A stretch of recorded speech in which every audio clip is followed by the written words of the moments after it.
ኪው ኪው ኪው አማርኛ ትርጓሜው ረድፍ ተራ ወይም ደግሞ ሰልፍ ብለን እንጠራዋለን means a line of people waiting for something እስቲ በምሳሌ እንየው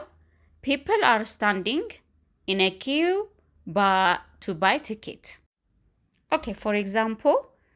people are standing in a queue to buy ticket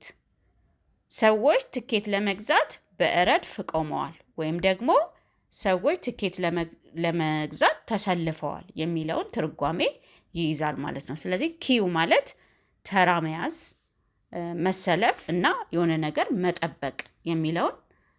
ሰልፍ ውስጥ ሆኖ ለመግዛት ሊሆን ይችላል አንድ ቦታ ሄዶ ለመገልገል ሊሆን ይችላል ተራ ውስጥ ሆኖ ተራን መጠበቅ ኪው የምትለዋል ትርጉም ይገልጻታል ማለት ነው